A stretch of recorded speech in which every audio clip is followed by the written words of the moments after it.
عبدالعزیز بن صہیب نے بیان کیا کہ میں نے انس بن مالک رضی اللہ عنہ سے سنا، انہوں نے بیان کیا صفیہ رضی اللہ عنہا رسول اللہ صلی اللہ علیہ وسلم کے قیدیوں میں تھیں، لیکن آپ نے انہیں آزاد کر کے ان سے نکاح کر لیا تھا۔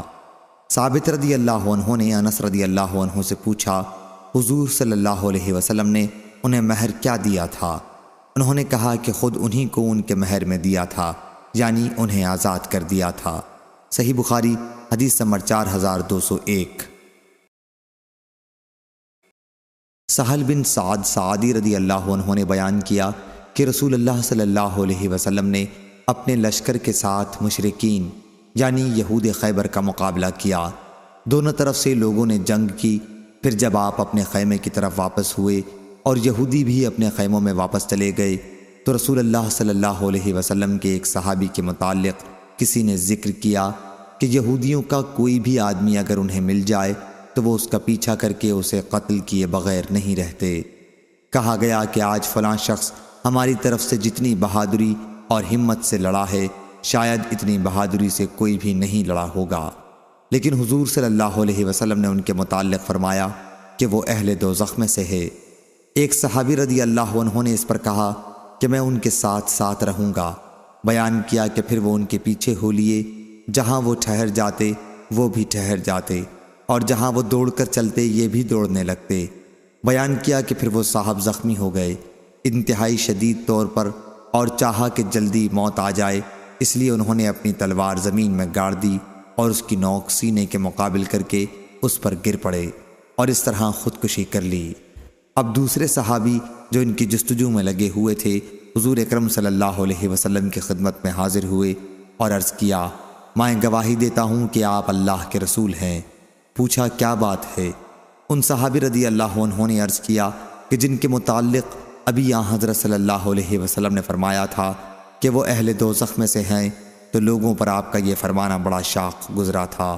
میں نے ان سے کہا کہ میں تمہارے لیے ان کے پیچھے پیچھے جاتا ہوں، چنانچہ میں ان کے ساتھ ساتھ رہا۔ ایک موقع پر جب وہ شدید زخمی ہو گئے تو اس خواہش میں کہ موت جلدی آ جائے اپنی تلوار انہوں نے زمین میں گاڑ دی اور اس کی نوک کو اپنے سینے کے سامنے کر کے اس پر گر پڑے، اور اس طرح انہوں نے خود اپنی جان کو ہلاک کر دیا۔ اسی موقع پر آپ نے فرمایا کہ انسان زندگی بھر جنت والوں کے عمل کرتا ہے حالانکہ وہ اہل دوزخ میں سے ہوتا ہے، اسی طرح دوسرا شخص زندگی بھر اہل دوزخ کے عمل کرتا ہے حالانکہ وہ جنتی ہوتا ہے۔ صحیح بخاری حدیث نمبر 4202۔ ابو ہریرہ رضی اللہ عنہ نے بیان کیا کہ ہم خیبر کی جنگ میں شریک تھے۔ رسول اللہ صلی اللہ علیہ وسلم نے ایک صاحب کے متعلق جو آپ کے ساتھ تھے اور خود کو مسلمان کہتے تھے فرمایا کہ یہ شخص اہل دوزخ میں سے ہے۔ پھر جب لڑائی شروع ہوئی تو وہ صاحب بڑی پامردی سے لڑے اور بہت زیادہ زخمی ہو گئے۔ ممکن تھا کہ کچھ لوگ شبے میں پڑ جاتے، لیکن ان صاحب کے لیے زخموں کی تکلیف ناقابل برداشت تھی، چنانچہ انہوں نے اپنے ترکش میں سے تیر نکالا اور اپنے سینے میں چبھو دیا۔ یہ منظر دیکھ کر مسلمان دوڑتے ہوئے حضور اکرم صلی اللہ علیہ وسلم کی خدمت میں حاضر ہوئے اور عرض کیا، یا رسول اللہ، اللہ تعالیٰ نے آپ کا فرمان سچ کر دکھایا، اس شخص نے خود اپنے سینے میں تیر چبھو کر خودکشی کر لی ہے۔ اس پر حضور صلی اللہ علیہ وسلم نے فرمایا، اے فلاں جا اور اعلان کر دے کہ جنت میں صرف مومن ہی داخل ہوں گے۔ یوں اللہ تعالیٰ اپنے دین کی مدد فاجر شخص سے بھی لے لیتا ہے۔ اس روایت کے مطابق معمر نے زہری سے کی۔ صحیح بخاری حدیث نمبر 4203۔ سعید بن مسیب اور عبد الرحمن بن عبداللہ بن کعب نے خبر دی، ان سے حضرت ابو ہریرہ رضی اللہ عنہ نے بیان کیا کہ ہم رسول اللہ صلی اللہ علیہ وسلم کے ساتھ غزوہ خیبر میں موجود تھے، اور ابن المبارک نے بیان کیا، ان سے یونس نے، ان سے زہری نے، ان سے سعید بن مسیب رضی اللہ عنہ نے، اور ان سے نبی کریم صلی اللہ علیہ وسلم نے۔ اس روایت کے مطابق صالح نے زہری سے کی اور زبیدی نے بیان کیا، انہیں زہری نے خبر دی، انہیں عبد الرحمن بن کعب نے خبر دی، اور انہیں عبید اللہ بن کعب نے خبر دی کہ مجھے ان صحابی نے خبر دی جو رسول اللہ صلی اللہ علیہ وسلم کے ساتھ غزوہ خیبر میں موجود تھے۔ زہری نے بیان کیا اور مجھے عبید اللہ بن عبداللہ اور سعید بن مسیب رضی اللہ عنہ نے خبر دی رسول اللہ صلی اللہ علیہ وسلم سے۔ صحیح بخاری حدیث نمبر 4204۔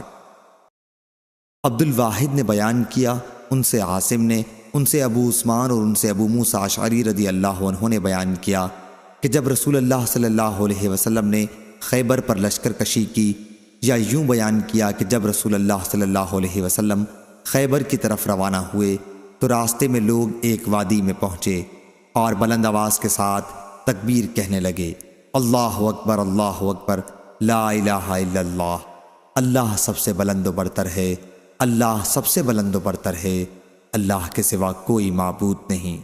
حضور صلی اللہ علیہ وسلم نے فرمایا، اپنی جانوں پر رحم کرو، تم کسی بہرے کو یا ایسے شخص کو نہیں پکار رہے ہو جو تم سے دور ہو، جسے تم پکار رہے ہو وہ سب سے زیادہ سننے والا اور تمہارے بہت نزدیک ہے، بلکہ وہ تمہارے ساتھ ہے۔ میں حضور اکرم صلی اللہ علیہ وسلم کے سواری کے پیچھے تھا، میں نے جب لا حول ولا قوت الا باللہ کہا تو حضور صلی اللہ علیہ وسلم نے سن لیا۔ آپ نے فرمایا، عبداللہ بن قیس۔ میں نے کہا، لبیک یا رسول اللہ۔ آپ نے فرمایا، کیا میں تمہیں ایک ایسا کلمہ نہ بتا دوں جو جنت کے خزانوں میں سے ایک خزانہ ہے؟ میں نے عرض کیا، ضرور بتائیے یا رسول اللہ، میرے ماں باپ آپ پر قربان ہوں۔ حضور صلی اللہ علیہ وسلم نے فرمایا کہ وہ کلمہ یہی ہے، لا حول ولا قوت الا باللہ، یعنی گناہوں سے بچنا اور نیکی کرنا۔ یہ اسی وقت ممکن ہے جب اللہ کی مدد شامل حال ہو۔ صحیح بخاری حدیث نمبر 4205۔ یزید بن ابی عبید نے بیان کیا، کہا کہ میں نے سلمہ بن عقور رضی اللہ عنہ کی پنڈلی میں ایک زخم کا نشان دیکھ کر ان سے پوچھا، اے ابو مسلم، یہ زخم کیا ہے؟ انہوں نے بتایا کہ غزوہ خیبر میں مجھے یہ زخم لگا تھا۔ لوگ کہنے لگے کہ سلمہ زخمی ہو گیا۔ چنانچہ میں رسول اللہ صلی اللہ علیہ وسلم کی خدمت میں حاضر ہوا اور آپ نے 3 مرتبہ اس پر دم کیا۔ اس کی برکت سے آج تک مجھے اس زخم سے کوئی تکلیف نہیں ہوئی۔ صحیح بخاری حدیث نمبر 4206۔ سہل بن سعد سعدی رضی اللہ عنہ نے بیان کیا کہ ایک غزوہ خیبر میں نبی کریم صلی اللہ علیہ وسلم اور مشرکین کا مقابلہ ہوا اور خوب جم کر جنگ ہوئی۔ آخر دونوں لشکر اپنے اپنے خیموں کی طرف واپس ہوئے اور مسلمانوں میں ایک آدمی تھا جنہیں مشرکین کی طرف کا کوئی شخص کہیں مل جاتا تو اس کا پیچھا کر کے قتل کیے بغیر وہ نہ رہتے۔ کہا گیا کہ یا رسول اللہ، جتنی بہادری سے آج فلاں شخص لڑا ہے اتنی بہادری سے تو کوئی نہ لڑا ہوگا۔ حضور صلی اللہ علیہ وسلم نے فرمایا کہ وہ اہل دوزخ میں سے ہے۔ صحابہ رضی اللہ عنہم نے کہا، اگر یہ بھی دوزخی ہے تو پھر ہم جیسے لوگ کس طرح جنت والے ہو سکتے ہیں؟ اس پر ایک صحابی بولے کہ میں ان کے پیچھے پیچھے رہوں گا۔ چنانچہ جب وہ دوڑتے یا آہستہ چلتے تو میں ان کے ساتھ ساتھ ہوتا۔ آخر وہ زخمی ہوئے اور چاہا کہ موت جلدی آ جائے، اس لیے وہ تلوار کا قبضہ زمین میں گاڑ کر اس کی نوک سینے کے مقابل کر کے اس پر گر پڑے۔ اس طرح سے اس نے خودکشی کر لی۔ اب وہ صحابی رسول اللہ صلی اللہ علیہ وسلم کی خدمت میں حاضر ہوئے اور کہا کہ میں گواہی دیتا ہوں کہ آپ اللہ کے رسول ہیں۔ آپ نے پوچھا کہ کیا بات ہے؟ انہوں نے تفصیل بتائی تو آپ نے فرمایا کہ ایک شخص بظاہر جنتیوں جیسے عمل کرتا رہتا ہے حالانکہ وہ اہل دوزخ میں سے ہوتا ہے، اسی طرح ایک دوسرا شخص بظاہر دوزخیوں کے سے عمل کرتا رہتا ہے حالانکہ وہ جنتی ہوتا ہے۔ صحیح بخاری حدیث نمبر 4207۔ ابو عمران نے بیان کیا کہ انس بن مالک رضی اللہ عنہ نے بصرہ کی مسجد میں جمعہ کے دن لوگوں کو دیکھا کہ ان کے سروں پر چادریں ہیں جن پر پھول کڑھے ہوئے ہیں۔ انہوں نے کہا کہ یہ لوگ اس وقت خیبر کے یہودیوں کی طرح معلوم ہوتے ہیں۔ صحیح بخاری حدیث نمبر 4208۔ سلمہ رضی اللہ عنہ نے بیان کیا کہ علی رضی اللہ عنہ غزوہ خیبر میں رسول اللہ صلی اللہ علیہ وسلم کے ساتھ نہ جا سکے تھے کیونکہ آشوب چشم میں مبتلا تھے۔ جب حضرت صلی اللہ علیہ وسلم جا چکے تو انہوں نے سوچا اب میں حضور اکرم صلی اللہ علیہ وسلم کے ساتھ غزوے میں بھی شریک نہ ہوں گا۔ چنانچہ وہ بھی آ گئے۔ جس دن خیبر فتح ہونا تھا جب اس کی رات آئی تو حضور صلی اللہ علیہ وسلم نے فرمایا کہ کل میں اسلامی علم اس شخص کو دوں گا، یا فرمایا کہ علم وہ شخص لے گا جسے اللہ اور اس کا رسول عزیز رکھتے ہیں اور جس کے ہاتھ پر فتح حاصل ہوگی۔ ہم سبھی اس سعادت کے امیدوار تھے، لیکن کہا گیا کہ یہ ہیں علی رضی اللہ عنہ۔ اور حضور صلی اللہ علیہ وسلم نے انہی کو جھنڈا دیا اور انہی کے ہاتھ پر خیبر فتح ہوا۔ صحیح بخاری حدیث نمبر 4209۔ ابو حازم نے بیان کیا، انہوں نے کہا کہ مجھے سہل بن سعد رضی اللہ عنہ نے خبر دی کہ غزوہ خیبر میں رسول اللہ صلی اللہ علیہ وسلم نے فرمایا تھا، کل میں جھنڈا ایک ایسے شخص کو دوں گا جس کے ہاتھوں پر اللہ تعالیٰ فتح عطا فرمائے گا، اور جو اللہ اور اس کے رسول سے محبت رکھتا ہے اور اللہ اور اس کے رسول بھی اسے عزیز رکھتے ہیں۔ راوی نے بیان کیا کہ وہ رات سب کی اس فکر میں گزر گئی کہ دیکھیں حضور اکرم صلی اللہ علیہ وسلم علم کسے عطا فرماتے ہیں۔ صبح ہوئی تو سب خدمت نبوی صلی اللہ علیہ وسلم میں حاضر ہوئے اور اس امید کے ساتھ کہ علم انہی کو ملے گا، لیکن حضور صلی اللہ علیہ وسلم نے دریافت فرمایا، علی ابن ابی طالب کہاں ہیں؟ عرض کیا گیا کہ یا رسول اللہ وہ تو آنکھوں کی تکلیف میں مبتلا ہیں۔ حضرت صلی اللہ علیہ وسلم نے فرمایا کہ انہیں بلا لاؤ۔ جب وہ لائے گئے تو حضور صلی اللہ علیہ وسلم نے اپنا تھوک ان کی آنکھوں میں لگا دیا اور ان کے لیے دعا کی۔ اس دعا کی برکت سے ان کی آنکھیں اتنی اچھی ہو گئیں جیسے پہلے کوئی بیماری ہی نہیں تھی۔ حضرت علی رضی اللہ عنہ نے علم سنبھال کر عرض کیا، یا رسول اللہ میں ان سے اس وقت تک جنگ کروں گا جب تک وہ ہمارے ہی جیسے نہ ہو جائیں۔ حضور صلی اللہ علیہ وسلم نے فرمایا، یوں ہی چلے جاؤ، ان کے میدان میں اتر کر پہلے انہیں اسلام کی دعوت دو اور بتاؤ کہ اللہ کا ان پر کیا حق ہے۔ خدا کی قسم اگر تمہارے ذریعے ایک شخص کو بھی ہدایت مل جائے تو یہ تمہارے لیے سرخ اونٹوں سے بہتر ہے۔ صحیح بخاری حدیث نمبر 4210۔ یعقوب بن عبد الرحمن نے بیان کیا، دوسری سند، اور مجھ سے احمد نے بیان کیا، کہا ہم سے ابن وہب نے بیان کیا، کہا کہ مجھے یعقوب بن عبد الرحمن ظاہری نے خبر دی، انہیں مطلب کے مولا عمرو نے اور ان سے انس بن مالک رضی اللہ عنہ نے بیان کیا کہ ہم خیبر آئے، پھر جب اللہ تعالیٰ نے حضرت صلی اللہ علیہ وسلم کو خیبر کی فتح عنایت فرمائی تو آپ کے سامنے صفیہ بنت حی بن اخطب رضی اللہ عنہ کی خوبصورتی کا کسی نے ذکر کیا۔ ان کے شوہر قتل ہو گئے تھے اور ان کی شادی ابھی نئی ہوئی تھی، اس لیے حضور صلی اللہ علیہ وسلم نے انہیں اپنے لیے لے لیا اور انہیں ساتھ لے کر حضور صلی اللہ علیہ وسلم روانہ ہوئے۔ آخر جب ہم مقام صد صحبہ میں پہنچے تو ام المومنین صفیہ رضی اللہ عنہا حیض سے پاک ہوئیں اور حضور صلی اللہ علیہ وسلم نے ان کے ساتھ خلوت فرمائی۔ پھر آپ نے حیض بنایا جو کھجور کے ساتھ گھی اور پنیر وغیرہ ملا کر بنایا جاتا ہے، اور اسے چھوٹے سے ایک دسترخوان پر رکھ کر مجھ کو حکم فرمایا کہ جو لوگ تمہارے قریب ہیں انہیں بلا لو۔ ام المومنین حضرت صفیہ رضی اللہ عنہا کا حضرت صلی اللہ علیہ وسلم کی طرف سے یہی ولیمہ تھا۔ پھر ہم مدینے کے لیے روانہ ہوئے تو میں نے دیکھا کہ نبی کریم صلی اللہ علیہ وسلم نے حضرت صفیہ رضی اللہ عنہا کے لیے ابا اونٹ کی کوہان میں باندھ دی تاکہ پیچھے سے وہ اسے پکڑے رہیں، اور آپ نے اونٹ کے پاس بیٹھ کر اپنا گھٹنا اس پر رکھا اور صفیہ رضی اللہ عنہا اپنا پاؤں حضرت کے گھٹنے پر رکھ کر سوار ہوئیں۔ صحیح بخاری حدیث نمبر 4211۔ عبد الحمید نے بیان کیا، ان سے سلیمان بن بلال نے، ان سے یحییٰ بن سعید انصاری نے، ان سے حمید طویل نے، اور انہوں نے انس بن مالک رضی اللہ عنہ سے سنا کہ نبی کریم صلی اللہ علیہ وسلم نے صفیہ بنت حی رضی اللہ عنہا کے لیے خیبر کے راستے میں 3 دن تک قیام فرمایا اور آخری دن ان سے خلوت فرمائی، اور وہ بھی امہات المومنین میں شامل ہو گئیں۔ صحیح بخاری حدیث نمبر 4212۔ حمید نے خبر دی اور انہوں نے انس بن مالک رضی اللہ عنہ سے سنا، وہ بیان کرتے تھے کہ نبی کریم صلی اللہ علیہ وسلم نے مدینہ اور خیبر کے درمیان مقام صد صحبہ میں 3 دن تک قیام فرمایا اور وہیں صفیہ رضی اللہ عنہا سے خلوت کی تھی۔ پھر میں نے حضور صلی اللہ علیہ وسلم کی طرف سے مسلمانوں کو ولیمے کی دعوت دی۔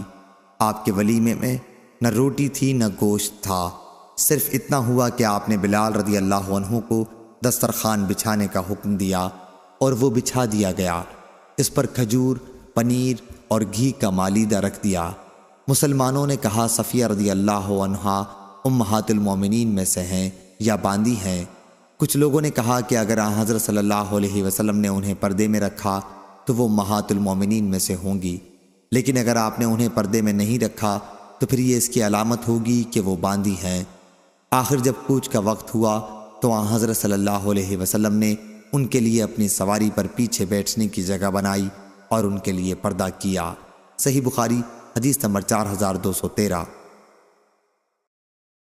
شعبہ بن حجاج نے بیان کیا دوسری سند، اور مجھ سے عبداللہ بن محمد نے بیان کیا، کہا ہم سے وہب بن جریر نے بیان کیا، ان سے شعبہ نے بیان کیا، ان سے حمید بن ہلال نے، اور ان سے عبداللہ بن مغفل رضی اللہ عنہ نے بیان کیا کہ ہم خیبر کا محاصرہ کیے ہوئے تھے کہ کسی شخص نے چمڑے کی ایک کپی پھینکی جس میں چربی تھی۔ میں اسے اٹھانے کے لیے دوڑا، لیکن میں نے جو مڑ کر دیکھا تو حضور صلی اللہ علیہ وسلم موجود تھے۔ مائے شرم میں پانی پانی ہو گیا۔ صحیح بخاری حدیث نمبر 4214۔ عبداللہ بن عمر رضی اللہ عنہ نے بیان کیا کہ غزوہ خیبر کے موقع پر نبی کریم صلی اللہ علیہ وسلم نے لہسن اور پالتو گدھوں کے کھانے سے منع فرمایا تھا۔ لہسن کھانے کی ممانعت کا ذکر صرف نافع سے منقول ہے اور پالتو گدھوں کے کھانے کی ممانعت صرف سالم سے منقول ہے۔ صحیح بخاری حدیث نمبر 4215۔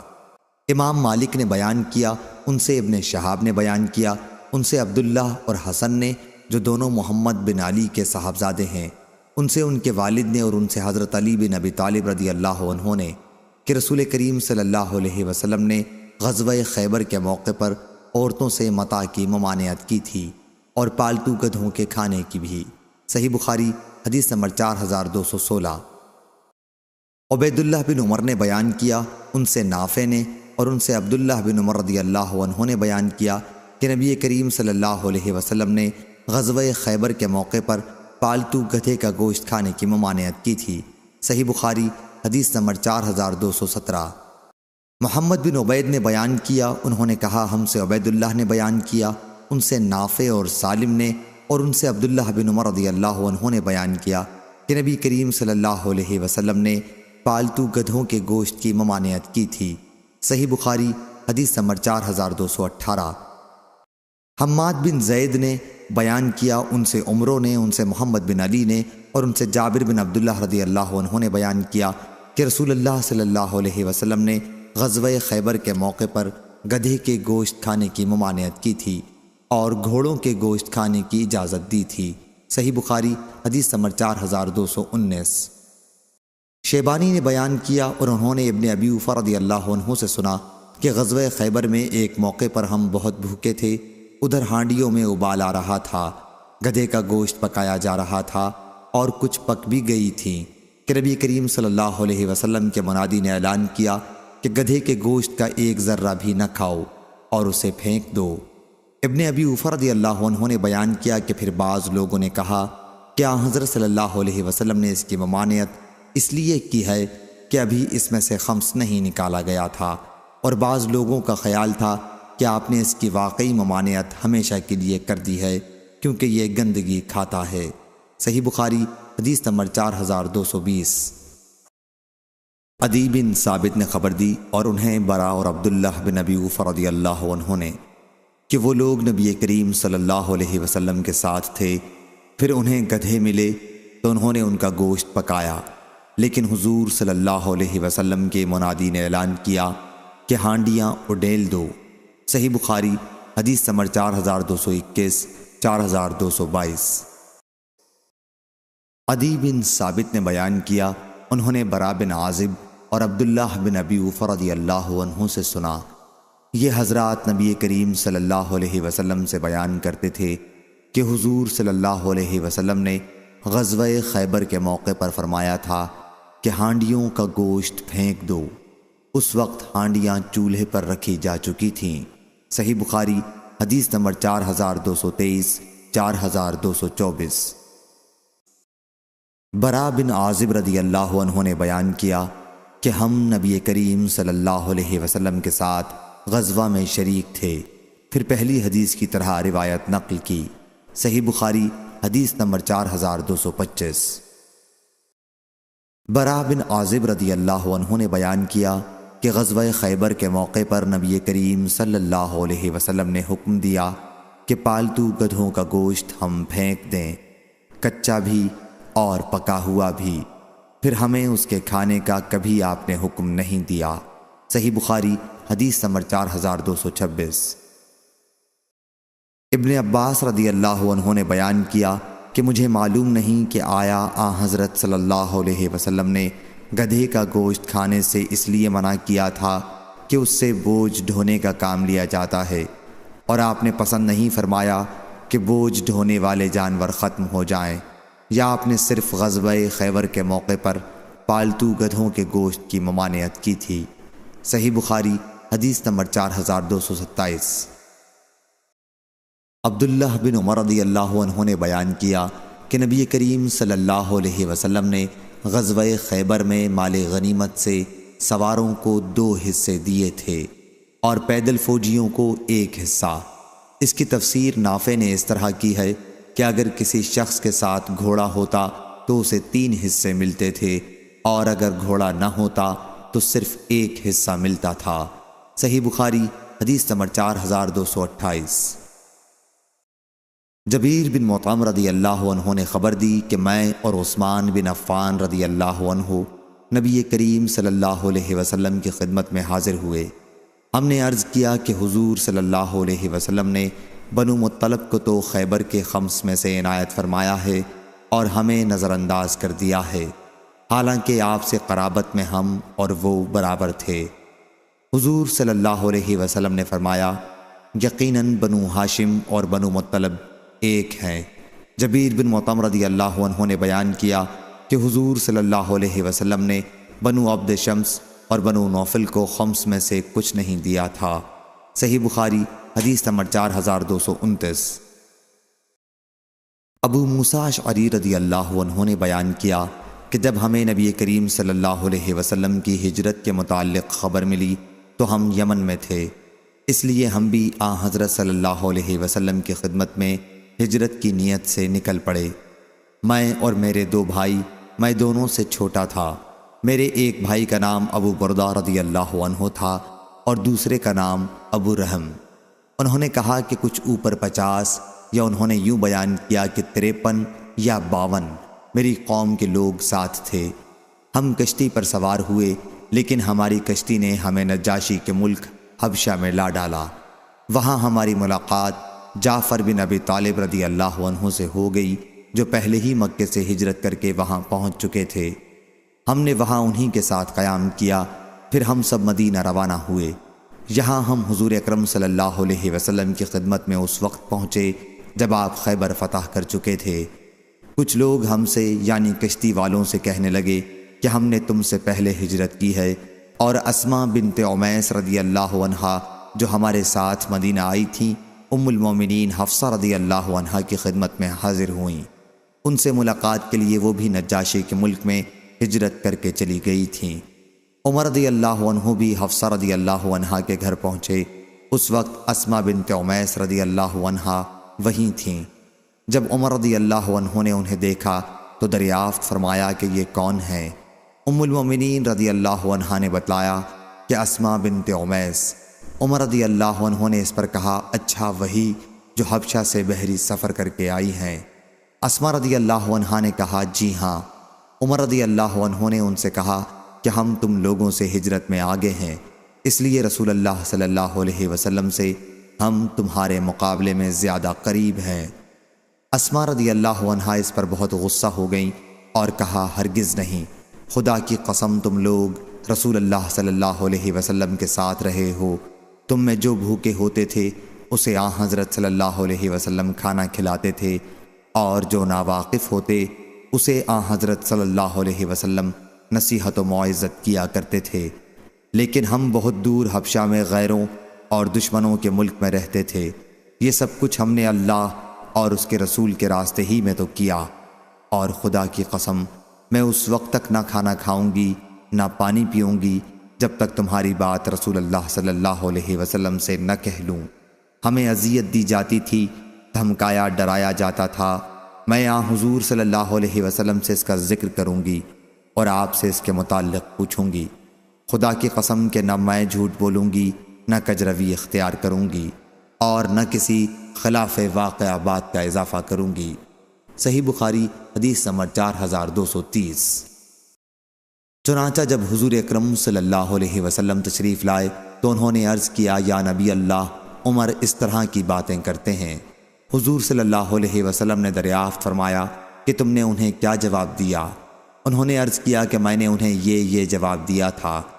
حضرت صلی اللہ علیہ وسلم نے اس پر فرمایا کہ وہ تم سے زیادہ مجھ سے قریب نہیں ہے۔ انہیں اور ان کے ساتھیوں کو صرف ایک ہجرت حاصل ہوئی اور تم کشتی والوں نے 2 ہجرتوں کا شرف حاصل کیا۔ انہوں نے بیان کیا کہ اس واقعے کے بعد ابو موسیٰ رضی اللہ عنہ اور تمام کشتی والے میرے پاس گروہ در گروہ آنے لگے اور مجھ سے اس حدیث کے متعلق پوچھنے لگے۔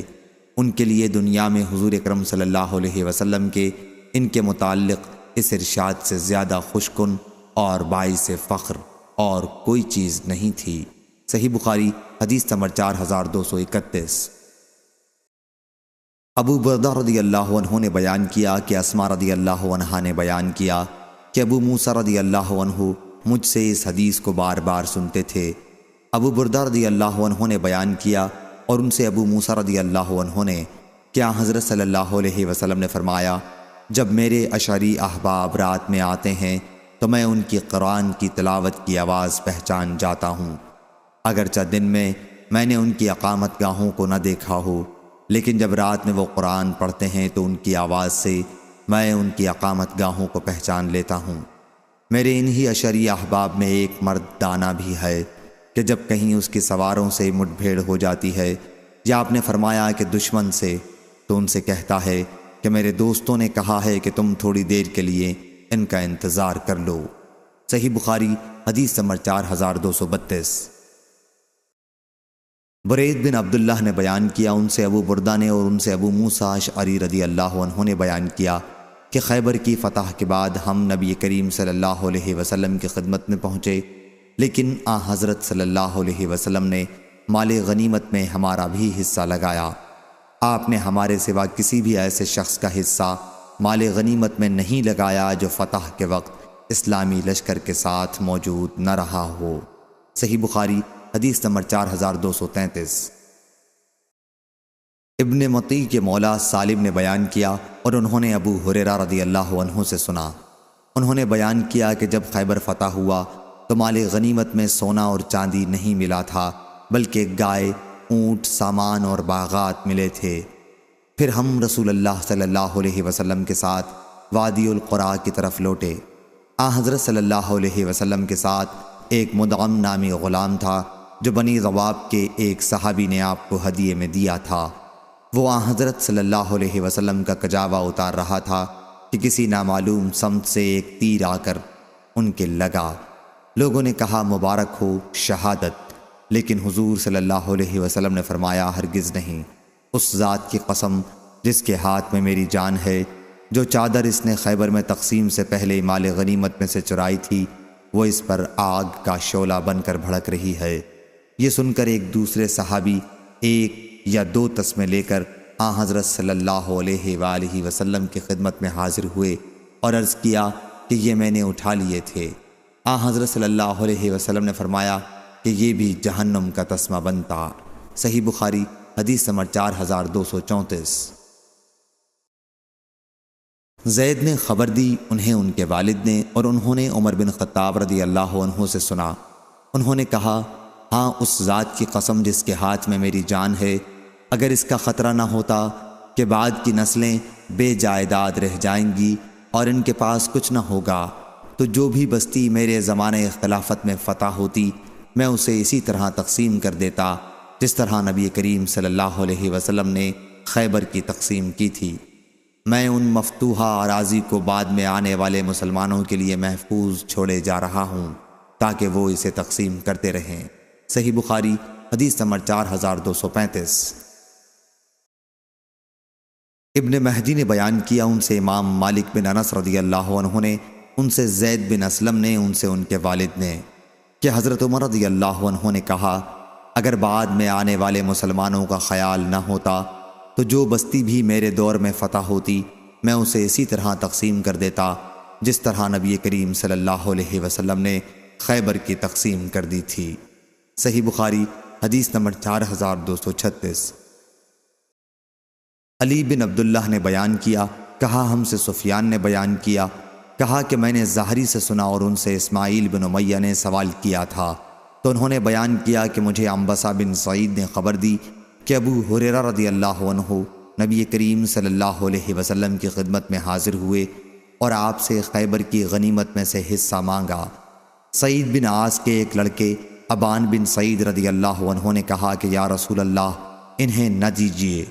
اس پر ابو ہریرہ رضی اللہ عنہ نے کہا کہ یہ شخص تو ابن قوقل کا قاتل ہے۔ ابان رضی اللہ عنہ اس پر بولے، حیرت ہے اس دبر بلی سے چھوٹا ایک جانور پر جو قدوم الدان پہاڑی سے اتر آیا ہے۔ صحیح بخاری حدیث نمبر 4237۔ زہری نے بیان کیا انہیں عنبسہ بن سعید نے خبر دی، انہوں نے ابو ہریرہ رضی اللہ عنہ سے سنا، وہ سعید بن عاص رضی اللہ عنہ کو خبر دے رہے تھے کہ ابان رضی اللہ عنہ کو حضور اکرم صلی اللہ علیہ وسلم نے کسی سریہ پر مدینے سے نجد کی طرف بھیجا تھا۔ ابو ہریرہ رضی اللہ عنہ نے بیان کیا کہ پھر ابان رضی اللہ عنہ اور ان کے ساتھی حضرت صلی اللہ علیہ وسلم کی خدمت میں حاضر ہوئے۔ خیبر فتح ہو چکا تھا، ان لوگوں کے گھوڑے تنگ چھال ہی کے تھے، یعنی انہوں نے مہم میں کوئی کامیابی حاصل نہیں کی تھی۔ ابو ہریرہ رضی اللہ عنہ نے بیان کیا کہ میں نے عرض کیا یا رسول اللہ غنیمت میں ان کا حصہ نہ لگائیے۔ اس پر ابان رضی اللہ عنہ بولے، اے وبر تیری حیثیت تو صرف یہ ہے کہ قدوم الدان کی چوٹی سے اتر آیا ہے۔ حضرت صلی اللہ علیہ وسلم نے فرمایا، ابان بیٹھ جا۔ حضرت صلی اللہ علیہ وسلم نے ان لوگوں کا حصہ نہیں لگایا۔ صحیح بخاری حدیث نمبر 4238۔ عمرو بن یحییٰ بن سعید نے بیان کیا، کہا کہ مجھے میرے دادا نے خبر دی اور انہیں ابان بن سعید رضی اللہ عنہ نے کہ وہ نبی کریم صلی اللہ علیہ وسلم کی خدمت میں حاضر ہوئے اور سلام کیا۔ ابو ہریرہ رضی اللہ عنہ بولے کہ یا رسول اللہ یہ تو ابن قوقل کا قاتل ہے، اور ابان رضی اللہ عنہ نے ابو ہریرہ رضی اللہ عنہ سے کہا، حیرت ہے اس وبر پر جو قدوم الدان سے ابھی اترا ہے اور مجھ پر عیب لگاتا ہے، ایک ایسے شخص پر کہ جس کے ہاتھ سے اللہ تعالیٰ نے انہیں ابن قوقل رضی اللہ عنہ کو عزت دی اور ایسا نہ ہونے دیا کہ ان کے ہاتھ سے مجھے ذلیل کرتا۔ صحیح بخاری حدیث نمبر 4239۔ لیث بن سعد نے بیان کیا، ان سے عقیل نے، ان سے ابن شہاب نے، ان سے عروہ نے، ان سے عائشہ رضی اللہ عنہا نے کہ نبی کریم صلی اللہ علیہ وسلم کی صاحبزادی فاطمہ رضی اللہ عنہا نے ابو بکر صدیق رضی اللہ عنہ کے پاس کسی کو بھیجا اور اپنی میراث کا مطالبہ کیا۔ حضرت صلی اللہ علیہ وسلم کے اس مال سے جو آپ کو اللہ تعالیٰ نے مدینہ اور فدق میں عنایت فرمایا تھا اور خیبر کا جو 5واں حصہ رہ گیا تھا، ابو بکر رضی اللہ عنہ نے یہ جواب دیا کہ حضرت صلی اللہ علیہ وسلم نے خود ہی ارشاد فرمایا تھا کہ ہم پیغمبروں کا کوئی وارث نہیں ہوتا، ہم جو کچھ چھوڑ جائیں وہ سب صدقہ ہوتا ہے، البتہ آل محمد صلی اللہ علیہ وسلم اسی مال سے کھاتی رہے گی، اور میں خدا کی قسم جو صدقہ حضور اکرم صلی اللہ علیہ وسلم چھوڑ گئے ہیں اس میں کسی قسم کا تغیر نہیں کروں گا۔ جس حال میں وہ حضرت صلی اللہ علیہ وسلم کے عہد میں تھا اب بھی اسی طرح رہے گا، اور اس میں اس کی تقسیم وغیرہ میں بھی وہی طرز عمل اختیار کروں گا جو حضور صلی اللہ علیہ وسلم کا اپنی زندگی میں تھا۔ غرض ابو بکر نے فاطمہ رضی اللہ عنہا کو کچھ بھی دینا منظور نہ کیا۔ اس پر فاطمہ ابو بکر رضی اللہ عنہا کی طرف سے خفا ہو گئیں اور ان سے ترک ملاقات کر لیا، اور اس کے بعد وفات تک ان سے کوئی گفتگو نہیں کی۔ فاطمہ رضی اللہ عنہا حضرت صلی اللہ علیہ وسلم کے بعد 6 مہینے تک زندہ رہیں۔ جب ان کی وفات ہوئی تو ان کے شوہر علی رضی اللہ عنہ نے انہیں رات میں دفن کر دیا، اور ابو بکر رضی اللہ عنہ کو اس کی خبر نہیں دی اور خود ان کی نماز جنازہ پڑھائی۔ فاطمہ رضی اللہ عنہا جب تک زندہ رہیں علی رضی اللہ عنہ پر لوگ بہت توجہ رکھتے رہے، لیکن ان کی وفات کے بعد انہوں نے دیکھا کہ اب لوگوں کے منہ ان کی طرف سے پھرے ہوئے ہیں۔ اس وقت انہوں نے ابو بکر رضی اللہ عنہ سے صلح کر لینا اور ان سے بیعت کر لینا چاہا۔ اس سے پہلے 6 ماہ تک انہوں نے ابو بکر رضی اللہ عنہ سے بیعت نہیں کی تھی۔ پھر انہوں نے ابو بکر رضی اللہ عنہ کو بلا بھیجا اور کہلا بھیجا کہ آپ صرف تنہا آئیں اور کسی کو اپنے ساتھ نہ لائیں۔ ان کو یہ منظور نہ تھا کہ عمر رضی اللہ عنہ ان کے ساتھ آئیں۔ عمر رضی اللہ عنہ نے ابو بکر رضی اللہ عنہ سے کہا کہ اللہ کی قسم آپ تنہا ان کے پاس نہ جانا۔ ابو بکر رضی اللہ عنہ نے کہا کیوں، وہ میرے ساتھ کیا کریں گے؟ میں تو خدا کی قسم ضرور ان کے پاس جاؤں گا۔ آخر آپ علی رضی اللہ عنہ کے یہاں گئے۔ علی رضی اللہ عنہ نے خدا کو گواہ کیا۔ اس کے بعد فرمایا ہمیں آپ کے فضل و کمال اور جو کچھ اللہ تعالیٰ نے آپ کو بخشا ہے سب کا ہمیں اقرار ہے۔ جو خیر و امتیاز آپ کو اللہ تعالیٰ نے دیا تھا ہم نے اس میں کوئی ریس بھی نہیں کی، لیکن آپ نے ہمارے ساتھ زیادتی کی کہ خلافت کے معاملے میں ہم سے کوئی مشورہ نہیں لیا۔ ہم رسول اللہ صلی اللہ علیہ وسلم کے ساتھ اپنی قرابت کی وجہ سے اپنا حق سمجھتے تھے کہ آپ ہم سے مشورہ کرتے۔ ابو بکر رضی اللہ عنہ پر ان باتوں سے گریہ طاری ہو گیا، اور جب بات کرنے کے قابل ہوئے تو فرمایا اس ذات کی قسم جس کے ہاتھ میں میری جان ہے، رسول اللہ صلی اللہ علیہ وسلم کی قرابت کے ساتھ صلہ رحمی مجھے اپنی قرابت سے زیادہ عزیز ہے، لیکن میرے اور آپ لوگوں کے درمیان ان اموال کے سلسلے میں جو اختلاف ہوا ہے تو میں اس میں حق اور خیر سے نہیں ہٹا ہوں، اور اس سلسلے میں جو راستہ میں نے حضور اکرم صلی اللہ علیہ وسلم کا دیکھا خود میں نے بھی اسی کو اختیار کیا۔ علی رضی اللہ عنہ نے اس کے بعد ابو بکر رضی اللہ عنہ سے کہا کہ دوپہر کے بعد میں آپ سے بیعت کروں گا۔ چنانچہ ظہر کی نماز سے فارغ ہو کر ابو بکر رضی اللہ عنہ ممبر پر آئے اور خطبے کے بعد علی رضی اللہ عنہ کے معاملے کا اور ان کے اب تک بیعت نہ کرنے کا ذکر کیا، اور وہ عذر بھی بیان کیا جو علی رضی اللہ عنہ نے پیش کیا تھا۔ پھر علی رضی اللہ عنہ نے استغفار اور شہادت کے بعد ابو بکر رضی اللہ عنہ کا حق اور ان کی بزرگی بیان کی، اور فرمایا کہ جو کچھ انہوں نے کہا ہے اس کا باعث ابو بکر رضی اللہ عنہ سے حسد نہیں تھا، اور نہ ان کے اس فضل و کمال کا انکار مقصود تھا جو اللہ تعالیٰ نے انہیں عنایت فرمایا۔ یہ بات ضرور تھی کہ ہم اس معاملے خلافت میں اپنا حق سمجھتے تھے کہ ہم سے مشورہ لیا جاتا۔ ہمارے ساتھ یہی زیادتی ہوئی تھی جس سے ہمیں رنج پہنچا۔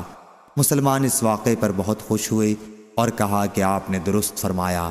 جب علی رضی اللہ عنہ نے اس معاملے میں یہ مناسب راستہ اختیار کر لیا تو مسلمان ان سے خوش ہو گئے اور علی رضی اللہ عنہ سے اور زیادہ محبت کرنے لگے جب دیکھا کہ انہوں نے اچھی بات اختیار کر لی ہے۔ صحیح بخاری حدیث نمبر 4240 4241۔ عمارہ نے خبر دی، انہیں اکرمہ نے، اور ان سے ام المومنین حضرت عائشہ رضی اللہ عنہا نے بیان کیا کہ جب خیبر فتح ہوا تو ہم نے کہا کہ اب کھجوروں سے ہمارا جی بھر جائے گا۔ صحیح بخاری حدیث نمبر 4242۔ قرہ بن حبیب نے بیان کیا، کہا ہم سے عبد الرحمن بن عبداللہ ابن دینار نے بیان کیا، ان سے ان کے والد نے، اور ان سے عبداللہ بن عمر رضی اللہ عنہ نے بیان کیا کہ جب تک خیبر فتح نہیں ہوا تھا ہم تنگی میں تھے۔ صحیح بخاری حدیث نمبر 4243۔ امام مالک نے بیان کیا، ان سے عبد المجید بن سہیل نے، ان سے سعید بن مسیب نے، اور ان سے ابو سعید خدری رضی اللہ عنہ اور ابو ہریرہ رضی اللہ عنہ نے کہ نبی کریم صلی اللہ علیہ وسلم نے ایک صحابی سواد بن غزیہ رضی اللہ عنہ کو خیبر کا عامل مقرر کیا۔ وہ وہاں سے عمدہ قسم کی کھجوریں لائے تو آن حضرت صلی اللہ علیہ وسلم نے ان سے دریافت فرمایا کہ کیا خیبر کی تمام کھجوریں ایسی ہیں؟ انہوں نے عرض کیا نہیں، خدا کی قسم یا رسول اللہ، ہم اس طرح کی 1 صاع کھجور اس سے خراب 2 یا 3 صاع کھجور کے بدلے میں ان سے لے لیتے ہیں۔ آن حضرت صلی اللہ علیہ وسلم نے فرمایا کہ اس طرح نہ کیا کرو، بلکہ اگر اچھی کھجور لانی ہو تو ساری کھجور پہلے درہم کے بدلے بیچ ڈالا کرو، پھر ان دراہم سے اچھی کھجور خرید لیا کرو۔ صحیح بخاری حدیث نمبر 4244 4245۔ سعید نے بیان کیا، اور ان سے ابو سعید اور ابو ہریرہ رضی اللہ عنہ نے بیان کیا کہ نبی کریم صلی اللہ علیہ وسلم نے انصار کے خاندان بنی عدی کے بھائی کو خیبر بھیجا اور انہیں وہاں کا عامل مقرر کیا۔ اور عبد المجید سے روایت ہے کہ ان سے ابو صالح سمان نے، اور ان سے ابو ہریرہ رضی اللہ عنہ اور ابو سعید رضی اللہ عنہ نے اسی طرح نقل کیا ہے۔ صحیح بخاری حدیث نمبر 4246 4247۔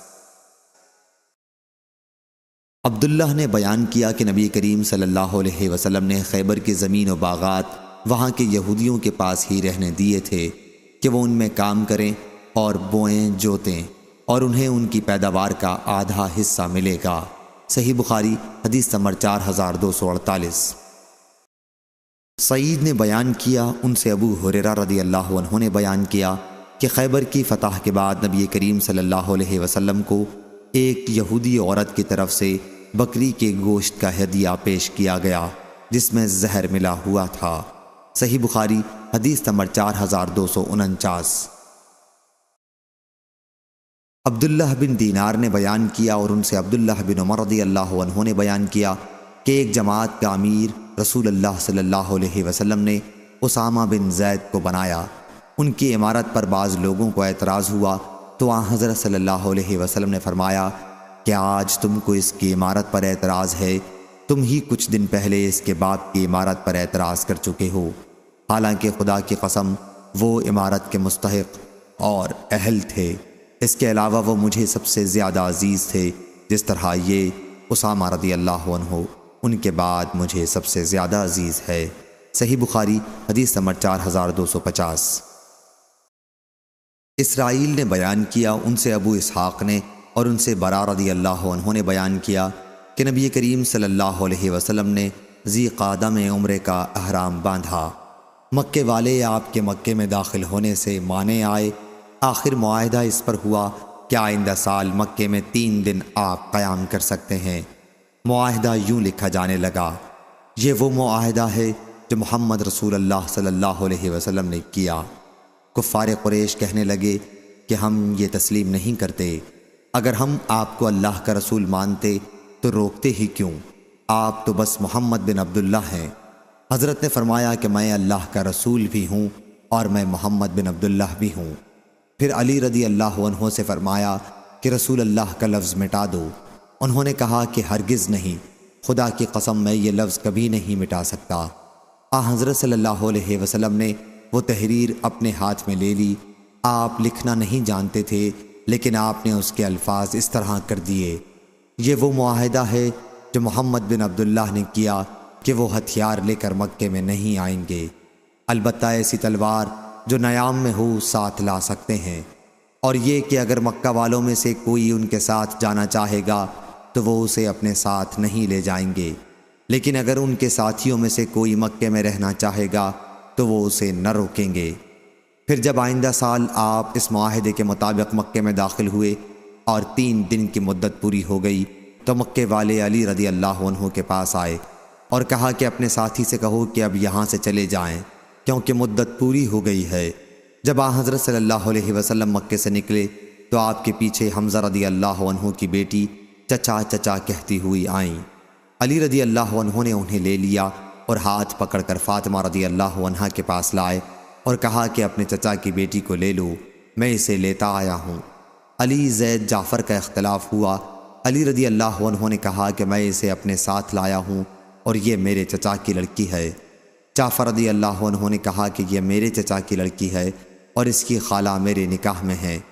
زید رضی اللہ عنہ نے کہا یہ میرے بھائی کی لڑکی ہے، لیکن حضرت صلی اللہ علیہ وسلم نے ان کی خالہ کے حق میں فیصلہ فرمایا جو جعفر رضی اللہ عنہ کے نکاح میں تھیں، اور فرمایا خالہ ماں کے درجے میں ہوتی ہے، اور علی رضی اللہ عنہ سے فرمایا کہ تم مجھ سے ہو اور میں تم سے ہوں۔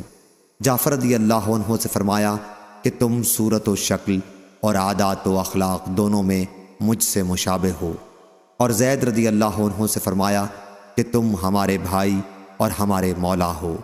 علی رضی اللہ عنہ نے حضرت صلی اللہ علیہ وسلم سے عرض کیا کہ حمزہ کی صاحبزادی کو آپ اپنے نکاح میں لے لیں، لیکن آپ نے فرمایا کہ وہ میرے رضائی بھائی کی لڑکی ہے۔ صحیح بخاری حدیث نمبر 4251۔ سریج نے بیان کیا، کہا ہم سے فلیح نے بیان کیا۔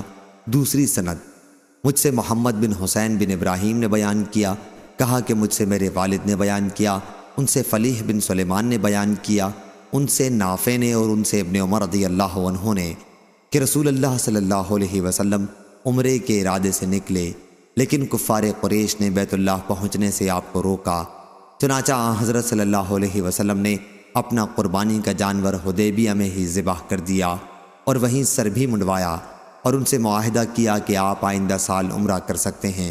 لیکن نیام میں تلواروں کے سوا اور کوئی ہتھیار ساتھ نہیں لا سکتے، اور جتنے دنوں مکے والے چاہیں گے اس سے زیادہ آپ وہاں ٹھہر نہیں سکیں گے۔ اس لیے حضرت صلی اللہ علیہ وسلم نے آئندہ سال عمرہ کیا اور معاہدے کے مطابق مکے میں داخل ہوئے۔ 3 دن وہاں مقیم رہے، پھر قریش نے آپ سے جانے کے لیے کہا اور آپ مکے سے چلے آئے۔ صحیح بخاری حدیث نمبر 4252۔ مجاہد نے بیان کیا کہ میں اور عروہ بن زبیر دونوں مسجد نبوی میں داخل ہوئے تو حضرت ابن عمر رضی اللہ عنہ حضرت عائشہ رضی اللہ عنہا کے حجرے کے نزدیک بیٹھے ہوئے تھے۔ عروہ نے سوال کیا کہ نبی کریم صلی اللہ علیہ وسلم نے کل کتنے عمرے کیے تھے؟ حضرت ابن عمر رضی اللہ عنہ نے کہا کہ 4، اور ایک ان میں سے رجب میں کیا تھا۔ صحیح بخاری حدیث نمبر 4253۔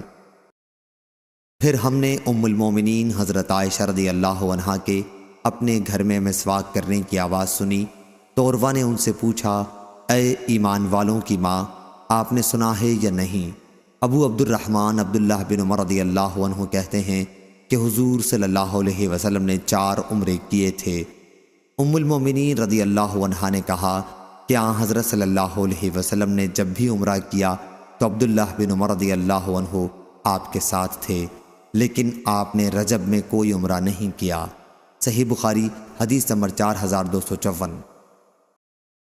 سفیان بن عینہ نے بیان کیا، ان سے اسماعیل بن ابی خالد نے، انہوں نے عبداللہ بن ابی اوفا رضی اللہ عنہ سے سنا، وہ بیان کرتے تھے کہ جب رسول اللہ صلی اللہ علیہ وسلم نے عمرہ کیا تو ہم آپ پر آڑ کیے ہوئے مشرکین کے لڑکوں اور مشرکین سے آپ کی حفاظت کرتے رہتے تھے تاکہ وہ آپ کو کوئی ایذا نہ دے سکیں۔ صحیح بخاری حدیث نمبر 4255۔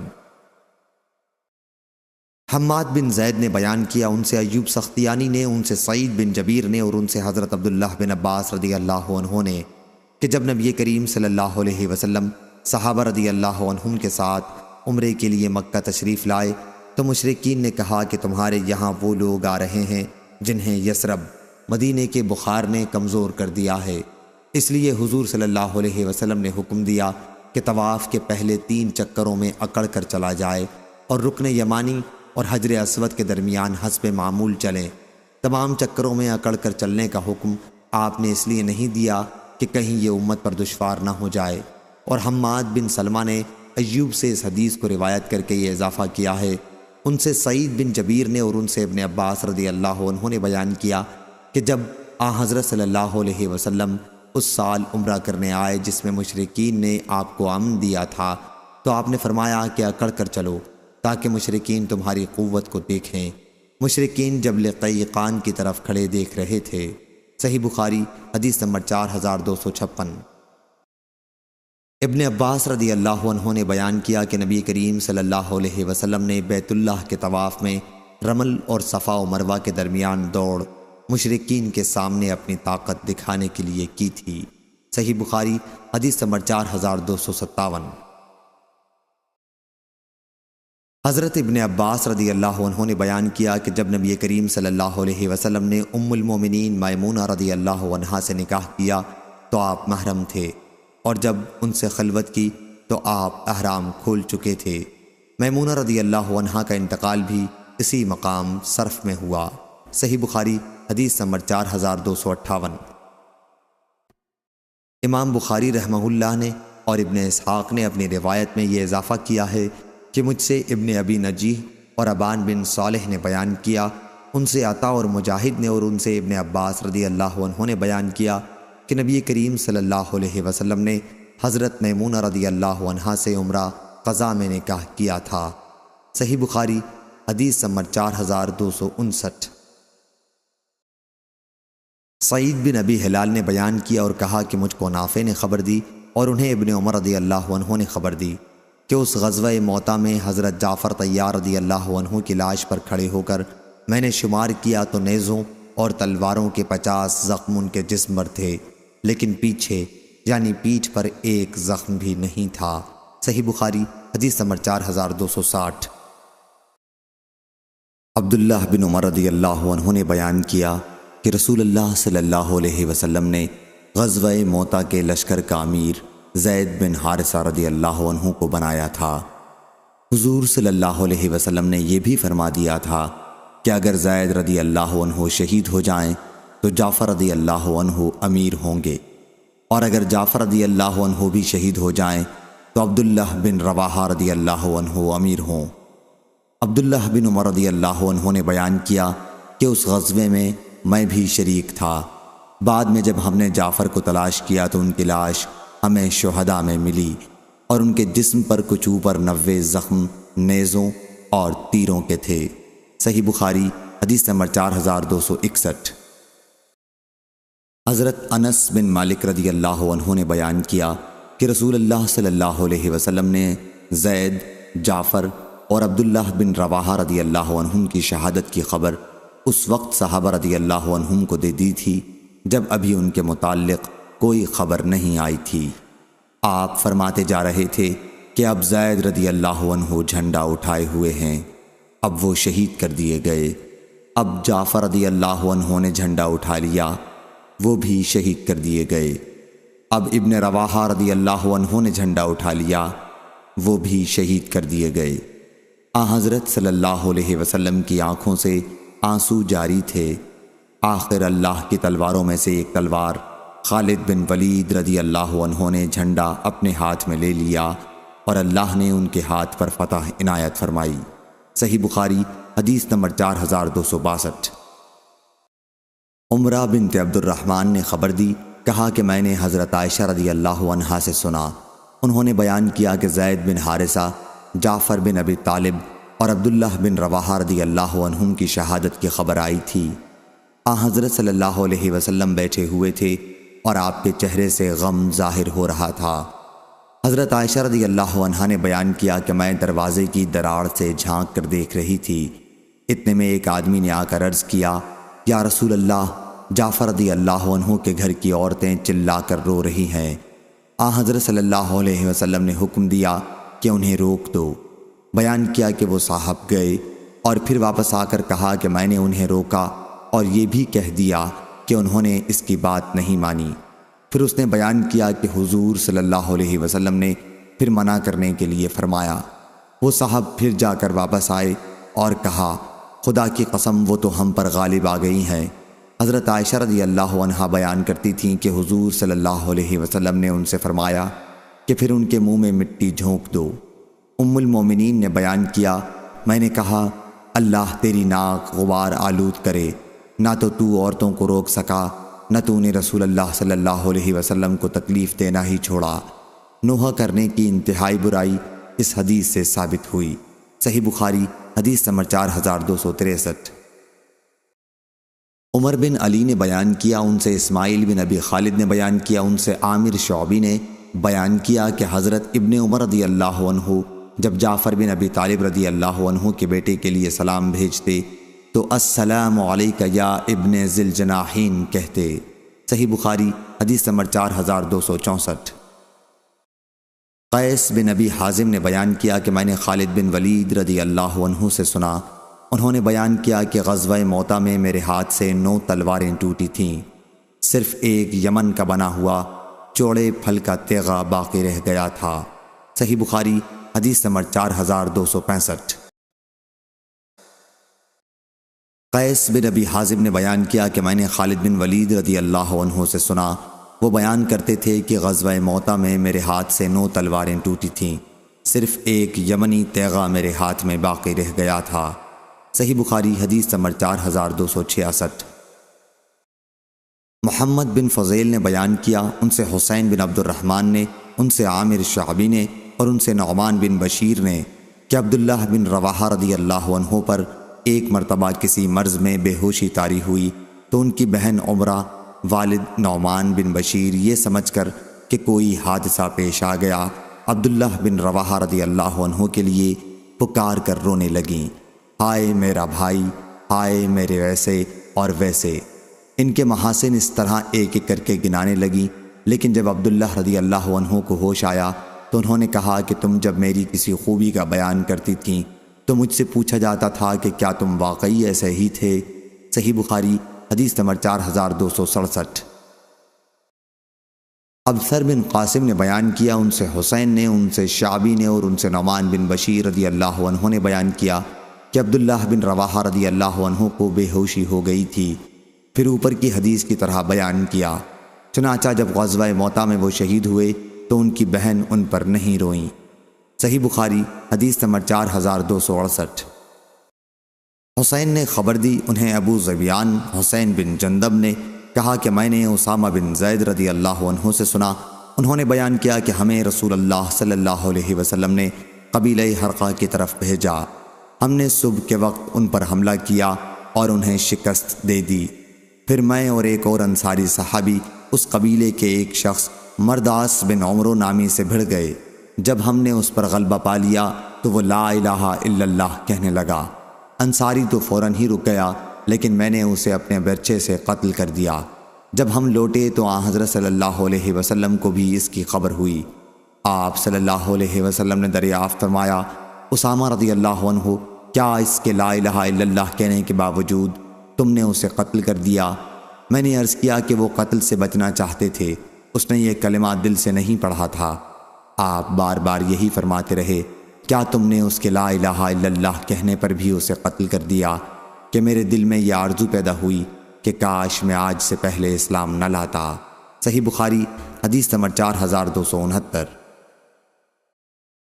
یزید بن ابی عبید نے بیان کیا اور انہوں نے سلمہ بن عقور رضی اللہ عنہ سے سنا، وہ بیان کرتے تھے کہ میں نبی کریم صلی اللہ علیہ وسلم کے ہمراہ 7 غزووں میں شریک رہا ہوں اور 9 ایسے لشکروں میں شریک ہوا ہوں جو آپ نے روانہ کیے تھے، مگر آپ خود ان میں نہیں گئے۔ کبھی ہم پر ابو بکر رضی اللہ عنہ امیر ہوئے اور کسی فوج کے امیر اسامہ رضی اللہ عنہ ہوئے۔ صحیح بخاری حدیث نمبر 4270۔ عمر بن حفص بن غیاث نے، جو امام بخاری رحمہ اللہ کے شیخ ہیں، بیان کیا، کہا ہم سے ہمارے والد نے بیان کیا، ان سے یزید بن ابی عبید نے بیان کیا اور انہوں نے سلمہ بن عقور رضی اللہ عنہ سے سنا، وہ بیان کرتے تھے کہ میں نبی کریم صلی اللہ علیہ وسلم کے ساتھ 7 غزووں میں شریک رہا ہوں اور 9 ایسی لڑائیوں میں گیا ہوں جن کو خود حضور اکرم صلی اللہ علیہ وسلم نے بھیجا تھا، کبھی ہمارے امیر ابو بکر ہوتے اور کبھی اسامہ رضی اللہ عنہ ہوتے۔ صحیح بخاری حدیث نمبر 4271۔ سلمہ بن عقور رضی اللہ عنہ نے بیان کیا کہ میں نبی کریم صلی اللہ علیہ وسلم کے ساتھ 7 غزووں میں شریک رہا ہوں اور میں نے ابن حارثہ یعنی اسامہ رضی اللہ عنہ کے ساتھ بھی غزوہ کیا ہے، حضور اکرم صلی اللہ علیہ وسلم نے انہیں ہم پر امیر بنایا تھا۔ صحیح بخاری حدیث نمبر 4272۔ حماد بن مسعدہ نے بیان کیا، ان سے یزید بن ابی عبید نے اور ان سے سلمہ بن عقور رضی اللہ عنہ نے کہ میں نے نبی کریم صلی اللہ علیہ وسلم کے ساتھ 7 غزوے کیے۔ اس سلسلے میں انہوں نے غزوہ خیبر، غزوہ حدیبیہ، غزوہ حنین اور غزوہ ذات القرد کا ذکر کیا۔ یزید نے کہا کہ باقی غزووں کے نام میں بھول گیا۔ صحیح بخاری حدیث نمبر 4273۔ حسن بن محمد بن علی نے خبر دی اور انہوں نے عبید اللہ بن ابو رافع سے سنا، انہوں نے بیان کیا کہ میں نے حضرت علی رضی اللہ عنہ سے سنا، انہوں نے بیان کیا کہ مجھے اور زبیر اور مقداد رضی اللہ عنہم کو رسول کریم صلی اللہ علیہ وسلم نے روانہ کیا اور ہدایت کی کہ مکے کے راستے پر چلے جانا، جب تم مقام روضہ خاک پر پہنچو تو وہاں تمہیں ہودج میں سوار ایک عورت ملے گی، وہ ایک خط لیے ہوئے ہے، تم اس سے وہ لے لینا۔ انہوں نے کہا کہ ہم روانہ ہوئے، ہمارے گھوڑے ہمیں تیزی کے ساتھ لیے جا رہے تھے، جب ہم روضہ خاک پر پہنچے تو واقعی وہاں ہمیں ایک عورت ہودج میں سوار ملی جن کا نام سارا یا کنود ہے۔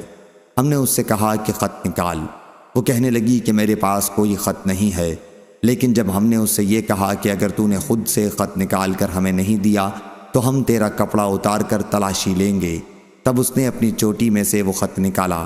ہم وہ خط لے کر نبی کریم صلی اللہ علیہ وسلم کی خدمت میں واپس ہوئے، اس میں یہ لکھا تھا کہ حاطب بن ابی بلتع رضی اللہ عنہ کی طرف سے چند مشرکین مکہ کے نام صفوان بن امیہ، سہیل بن عمرو اور اکرمہ بن ابو جہل۔ پھر انہوں نے اس میں مشرکین کو حضور اکرم صلی اللہ علیہ وسلم کے بعض بھیدوں کی خبر بھی دی تھی۔ آپ فوج لے کر آنا چاہتے ہیں۔ حضور صلی اللہ علیہ وسلم نے دریافت فرمایا، اے حاطب، تو نے یہ کیا کیا؟ انہوں نے عرض کیا یا رسول اللہ، میرے بارے میں فیصلہ کرنے میں آپ جلدی نہ فرمائیں، میں اس کی وجہ عرض کرتا ہوں۔ بات یہ ہے کہ میں دوسرے مہاجرین کی طرح قریش کے خاندان سے نہیں ہوں، صرف ان کا حلیف بن کر ان سے جڑ گیا ہوں، اور دوسرے مہاجرین کے وہاں عزیز و اقربا ہیں جو ان کے گھر بار مال اسباب کی نگرانی کرتے ہیں۔ میں نے چاہا کہ خیر جب میں خاندان کی روح سے ان کا شریک نہیں ہوں تو کچھ احسان ہی ان پر ایسا کر دوں جس کے خیال سے وہ میرے کنبے والوں کو نہ ستائیں۔ میں نے یہ کام اپنے دین سے پھر کر نہیں کیا، اور نہ اسلام لانے کے بعد میرے دل میں کفر کی حمایت کا جذبہ ہے۔ اس پر حضور صلی اللہ علیہ وسلم نے فرمایا کہ واقعی انہوں نے تمہارے سامنے سچی بات کہہ دی ہے۔ حضرت عمر رضی اللہ عنہ نے عرض کیا یا رسول اللہ، اجازت ہو تو میں اس منافق کی گردن اڑا دوں، لیکن حضرت صلی اللہ علیہ وسلم نے فرمایا یہ غزوہ بدر میں شریک رہے ہیں، اور تمہیں کیا معلوم اللہ تعالیٰ جو غزوہ بدر میں شریک ہونے والوں کے کام سے واقف ہے، سورہ ممتحنہ میں اس نے ان کے متعلق خود فرما دیا ہے کہ جو چاہو کرو، میں نے تمہارے گناہ معاف کر دیے۔ اس پر اللہ تعالیٰ نے یہ آیت نازل کی، اے وہ لوگو جو ایمان لا چکے ہو، میرے اور اپنے دشمنوں کو دوست نہ بناؤ کہ ان سے تم اپنی محبت کا اظہار کرتے رہو۔ آیت فقد ضل سواء السبیل تک۔ صحیح بخاری حدیث نمبر 4274۔ عقیل بن خالد نے بیان کیا، ان سے ابن شہاب نے کہا کہ مجھے عبید اللہ بن عبداللہ بن عتبہ نے خبر دی، اور انہیں ابن عباس رضی اللہ عنہ نے خبر دی کہ نبی کریم صلی اللہ علیہ وسلم نے غزوہ فتح مکہ رمضان میں کیا تھا۔ ظاہری نے ابن سعد سے بیان کیا کہ میں نے سعید بن مسیب سے سنا کہ وہ بھی اسی طرح بیان کرتے تھے۔ ظاہری نے عبید اللہ سے روایت کیا، ان سے ابن عباس رضی اللہ عنہ نے بیان کیا کہ غزوہ فتح کے سفر میں جاتے ہوئے رسول اللہ صلی اللہ علیہ وسلم روزے سے تھے، لیکن جب آپ مقام قدید پر پہنچے جو قدید اور عصفان کے درمیان ایک چشمہ ہے تو آپ نے روزہ توڑ دیا۔ اس کے بعد حضرت صلی اللہ علیہ وسلم نے روزہ نہیں رکھا یہاں تک کہ رمضان کا مہینہ ختم ہو گیا۔ صحیح بخاری حدیث نمبر 4275۔ ظاہری نے خبر دی، انہیں عبید اللہ بن عبداللہ نے، اور انہیں عبداللہ بن عباس رضی اللہ عنہ نے کہ نبی کریم صلی اللہ علیہ وسلم فتح مکہ کے لیے مدینہ سے روانہ ہوئے۔ آپ کے ساتھ 10 یا 12 ہزار کا لشکر تھا۔ اس وقت آپ کو مدینہ میں تشریف لا کر 8.5 سال پورے ہونے والے تھے۔ چنانچہ حضرت صلی اللہ علیہ وسلم اور آپ کے ساتھ جو مسلمان تھے مکے کے لیے روانہ ہوئے۔ حضور صلی اللہ علیہ وسلم بھی روزے سے تھے اور تمام مسلمان بھی، لیکن جب آپ مقام قدید پر پہنچے جو قدید اور عصفان کے درمیان ایک چشمہ ہے تو آپ نے روزہ توڑ دیا، اور آپ کے ساتھ مسلمانوں نے بھی روزہ توڑ دیا۔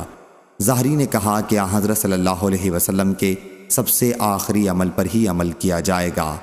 صحیح بخاری حدیث نمبر 4276۔ عبد الاعلیٰ نے بیان کیا، ان سے خالد نے بیان کیا، ان سے اکرمہ نے، اور ان سے حضرت ابن عباس رضی اللہ عنہ نے کہ نبی کریم صلی اللہ علیہ وسلم رمضان میں حنین کی طرف تشریف لے گئے۔ مسلمانوں میں بعض حضرات تو روزے سے تھے اور بعض نے روزہ نہیں رکھا تھا، لیکن جب حضور صلی اللہ علیہ وسلم اپنی سواری پر پوری طرح بیٹھ گئے تو آپ نے برتن میں دودھ یا پانی طلب فرمایا اور اسے اپنی اونٹنی پر یا اپنی ہتھیلی پر رکھا اور پھر پی لیا۔ پھر آپ نے لوگوں کو دیکھا جن لوگوں نے پہلے سے روزہ نہیں رکھا تھا، انہوں نے روزہ داروں سے کہا کہ اب روزہ توڑ لو۔ صحیح بخاری حدیث نمبر 4277۔ عبد الرزاق نے کہا ہم کو معمر نے خبر دی، انہیں ایوب نے، انہیں اکرمہ نے، اور انہیں حضرت ابن عباس رضی اللہ عنہ نے نبی کریم صلی اللہ علیہ وسلم سے نقل کیا، اور حماد بن زید نے ایوب سے روایت کیا، انہوں نے اکرمہ سے، انہوں نے حضرت عبداللہ بن عباس رضی اللہ عنہ سے، اور انہوں نے نبی کریم صلی اللہ علیہ وسلم سے نقل کیا۔ صحیح بخاری حدیث نمبر 4278۔ ابن عباس رضی اللہ عنہ نے بیان کیا کہ رسول اللہ صلی اللہ علیہ وسلم نے رمضان میں فتح مکہ کا سفر شروع کیا۔ آپ روزے سے تھے، جب مقام عصفان پر پہنچے تو پانی طلب فرمایا۔ دن کا وقت تھا اور آپ نے وہ پانی پیا تاکہ لوگوں کو دکھلا سکیں۔ پھر آپ نے روزہ نہیں رکھا اور مکے میں داخل ہوئے۔ بیان کیا کہ ابن عباس رضی اللہ عنہ کہا کرتے تھے کہ نبی کریم صلی اللہ علیہ وسلم نے سفر میں بعض اوقات روزہ بھی رکھا تھا اور بعض اوقات روزہ نہیں بھی رکھا، اس لیے سفر میں جس کا جی چاہے روزہ رکھے اور جس کا جی چاہے نہ رکھے۔ مسافر کے لیے روزہ نہ رکھنے کی اجازت ہے۔ روایت میں فتح مکہ کے لیے سفر کرنے کا ذکر ہے، یہی باب سے مطابقت ہے۔ صحیح بخاری حدیث نمبر 4279۔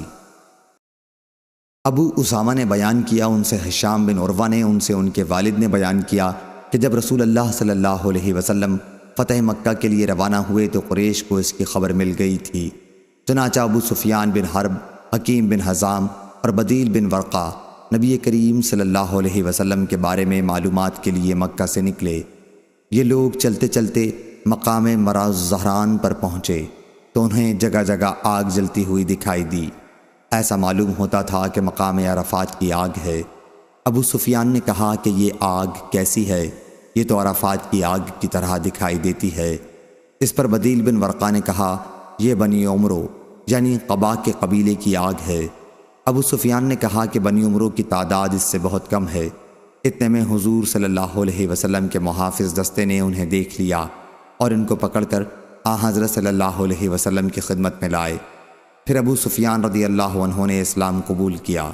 اس کے بعد جب حضرت صلی اللہ علیہ وسلم آگے مکے کی طرف بڑھے تو عباس رضی اللہ عنہ سے فرمایا کہ ابو سفیان رضی اللہ عنہ کو ایسی جگہ پر روک کے رکھو جہاں گھوڑوں کا جاتے وقت ہجوم ہو، تاکہ وہ مسلمانوں کی فوجی قوت کو دیکھ لیں۔ چنانچہ عباس رضی اللہ عنہ انہیں ایسے ہی مقام پر روک کر کھڑے ہو گئے اور حضور اکرم صلی اللہ علیہ وسلم کے ساتھ قبائل کے دستے ایک ایک کر کے ابو سفیان کے سامنے سے گزرنے لگے۔ ایک دستہ گزرا تو انہوں نے پوچھا عباس یہ کون ہے؟ انہوں نے بتایا کہ یہ قبیلہ غفار ہے۔ ابو سفیان رضی اللہ عنہ نے کہا کہ مجھے غفار سے کیا سروکار؟ پھر قبیلہ جہینہ گزرا تو ان کے متعلق بھی انہوں نے یہی کہا۔ پھر قبیلہ سعد بن حزیم گزرا تو ان کے متعلق بھی انہوں نے یہی کہا۔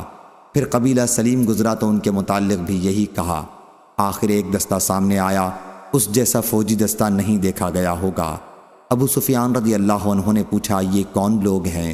عباس رضی اللہ عنہ نے کہا کہ یہ انصار کا دستہ ہے۔ سعد بن عبادہ رضی اللہ عنہ اس کے امیر ہیں اور انہی کے ہاتھ میں انصار کا علم ہے۔ سعد بن عبادہ رضی اللہ عنہ نے کہا ابو سفیان آج کا دن قتل عام کا ہے، آج کعبے میں بھی لڑنا درست کر دیا گیا ہے۔ ابو سفیان رضی اللہ عنہ اس پر بولے اے عباس، قریش کی ہلاکت و بربادی کا دن اچھا آ لگا ہے۔ پھر ایک اور دستہ آیا، یہ سب سے چھوٹا دستہ تھا۔ اس میں رسول اللہ صلی اللہ علیہ وسلم اور آپ کے صحابہ رضی اللہ عنہم تھے۔ حضرت صلی اللہ علیہ وسلم کا علم زبیر بن العوام رضی اللہ عنہ اٹھائے ہوئے تھے۔ جب حضور صلی اللہ علیہ وسلم ابو سفیان کے قریب سے گزرے تو انہوں نے کہا آپ کو معلوم نہیں سعد بن عبادہ رضی اللہ عنہ کیا کہہ گئے ہیں؟ حضور صلی اللہ علیہ وسلم نے دریافت فرمایا کہ انہوں نے کیا کہا ہے؟ تو ابو سفیان رضی اللہ عنہ نے بتایا کہ یہ کہہ گئے ہیں کہ آپ قریش کا کام تمام کر دیں گے، سب کو قتل کر ڈالیں گے۔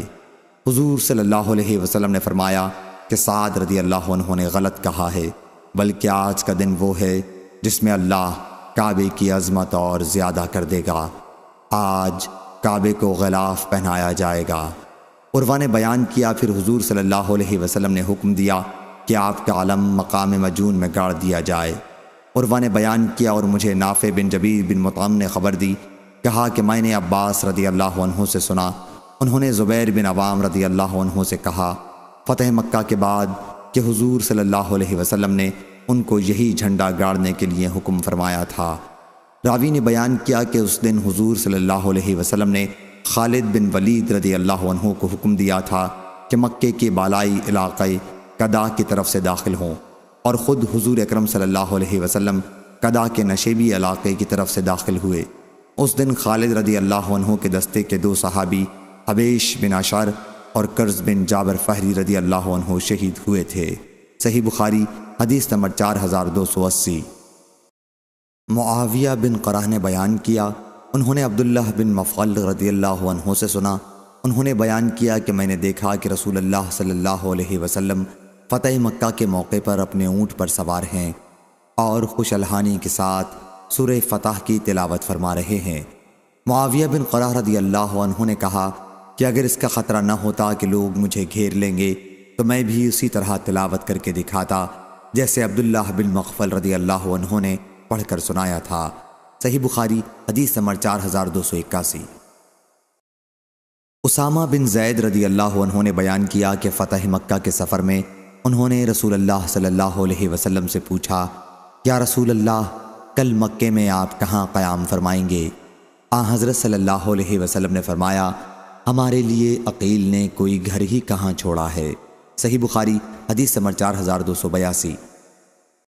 پھر حضور صلی اللہ علیہ وسلم نے فرمایا کہ مومن کافر کا وارث نہیں ہو سکتا اور نہ کافر مومن کا وارث ہو سکتا ہے۔ ظاہری سے پوچھا گیا کہ پھر ابو طالب کی وراثت کسے ملی تھی؟ انہوں نے بتایا کہ ان کے وارث عقیل اور طالب ہوئے تھے۔ معمر نے ظاہری سے اسامہ رضی اللہ عنہ کا سوال یوں نقل کیا ہے کہ آپ اپنے حج کے دوران کہاں قیام فرمائیں گے، اور یونس نے اپنی روایت میں نہ حج کا ذکر کیا ہے اور نہ فتح مکہ کا۔ صحیح بخاری حدیث نمبر 4283۔ ابو زناد نے بیان کیا، ان سے عبد الرحمن نے اور ان سے ابو ہریرہ رضی اللہ عنہ نے بیان کیا کہ نبی کریم صلی اللہ علیہ وسلم نے فرمایا، انشاءاللہ ہماری قیام گاہ اگر اللہ تعالیٰ نے فتح عنایت فرمائی تو خیف بنی کنانہ میں ہوگی، جہاں قریش نے کفر کی حمایت کے لیے قسم کھائی تھی۔ صحیح بخاری حدیث نمبر 4284۔ ابن شہاب نے خبر دی، انہیں ابو سلمہ نے اور ان سے ابو ہریرہ رضی اللہ عنہ نے بیان کیا کہ رسول اللہ صلی اللہ علیہ وسلم نے جب حنین کا ارادہ کیا تو فرمایا، انشاءاللہ کل ہمارا قیام خیف بنی کنانہ میں ہوگا، جہاں قریش نے کفر کے لیے قسم کھائی تھی۔ صحیح بخاری حدیث نمبر 4285۔ انس بن مالک رضی اللہ عنہ نے بیان کیا کہ فتح مکہ کے موقع پر جب نبی کریم صلی اللہ علیہ وسلم مکے میں داخل ہوئے تو سر مبارک پر خود تھی۔ آپ نے اسے اتارا ہی تھا کہ ایک صحابی نے آ کر عرض کیا کہ ابن قتل کعبے کے پردے سے چمٹا ہوا ہے۔ حضور صلی اللہ علیہ وسلم نے فرمایا کہ اسے وہیں قتل کر دو۔ امام رحمہ اللہ نے کہا، جیسا کہ ہم سمجھتے ہیں، آگے اللہ جانے، نبی صلی اللہ علیہ وسلم اس دن احرام باندھے ہوئے نہیں تھے۔ صحیح بخاری حدیث نمبر 4286۔ عبداللہ بن مسعود رضی اللہ عنہ نے بیان کیا کہ فتح مکہ کے دن جب نبی کریم صلی اللہ علیہ وسلم مکے میں داخل ہوئے تو بیت اللہ کے چاروں طرف 360 بت تھے۔ حضور اکرم صلی اللہ علیہ وسلم ایک چھڑی سے جو دست مبارک میں تھی مارتے جاتے تھے اور اس آیت کی تلاوت کرتے جاتے تھے کہ حق قائم ہو گیا اور باطل مغلوب ہو گیا، حق قائم ہو گیا اور باطل سے نہ شروع میں کچھ ہو سکا ہے نہ آئندہ کچھ ہو سکتا ہے۔ صحیح بخاری حدیث نمبر 4287۔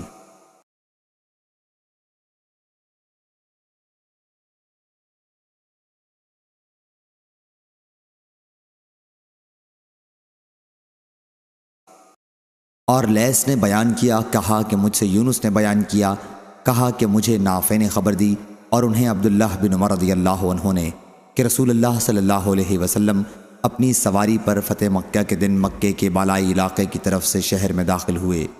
اسامہ بن زید رضی اللہ عنہ آپ کی سواری پر آپ کے پیچھے بیٹھے ہوئے تھے۔ آپ کے ساتھ بلال رضی اللہ عنہ اور کعبے کے حاجب عثمان بن طلحہ رضی اللہ عنہ بھی تھے۔ آخر اپنے اونٹ کو آپ نے مسجد کے قریب باہر بٹھایا اور بیت اللہ کی کنجی لانے کا حکم دیا۔ پھر آپ بیت اللہ کے اندر تشریف لے گئے۔ آپ کے ساتھ اسامہ بن زید، بلال اور عثمان بن طلحہ رضی اللہ عنہم بھی تھے۔ آپ اندر کافی دیر تک ٹھہرے۔ جب باہر تشریف لائے تو لوگ جلدی سے آگے بڑھے۔ عبداللہ بن عمر رضی اللہ عنہ سب سے پہلے اندر جانے والوں میں تھے۔ انہوں نے بیت اللہ کے دروازے کے پیچھے حضرت بلال رضی اللہ عنہ کو کھڑے ہوئے دیکھا اور ان سے پوچھا، کیا حضرت صلی اللہ علیہ وسلم نے کہاں نماز پڑھی تھی؟ انہوں نے وہ جگہ بتلائی جہاں آپ نے نماز پڑھی تھی۔ عبداللہ بن عمر رضی اللہ عنہ نے کہا کہ یہ پوچھنا بھول گیا، کیا حضرت صلی اللہ علیہ وسلم نے نماز میں کتنی رکعتیں پڑھی تھیں؟ صحیح بخاری حدیث نمبر 4289۔ حفص بن میسرہ نے بیان کیا، ان سے ہشام بن عروہ نے، ان سے ان کے والد نے اور انہیں عائشہ رضی اللہ عنہا نے خبر دی کہ نبی کریم صلی اللہ علیہ وسلم فتح مکہ کے دن مکے کے بالائی علاقہ کدہ سے شہر میں داخل ہوئے تھے۔ اس روایت کے مطابق ابو اسامہ اور وہیب نے کدہ کے ذکر کے ساتھ کی ہے۔ صحیح بخاری حدیث نمبر 4290۔ عبید بن اسماعیل نے بیان کیا، کہا ہم سے ابو اسامہ نے بیان کیا، ان سے ہشام نے اور ان سے ان کے والد نے کہ نبی کریم صلی اللہ علیہ وسلم فتح مکہ کے دن مکے کے بالائی علاقہ کدہ کی طرف سے داخل ہوئے تھے۔ صحیح بخاری حدیث نمبر 4291۔ شعبہ نے بیان کیا، ان سے عمرو نے، ان سے ابن ابی لیلہ نے کہ ام ہانی رضی اللہ عنہا کے سوا ہمیں کسی نے یہ خبر نہیں دی کہ نبی کریم صلی اللہ علیہ وسلم نے چاشت کی نماز پڑھی۔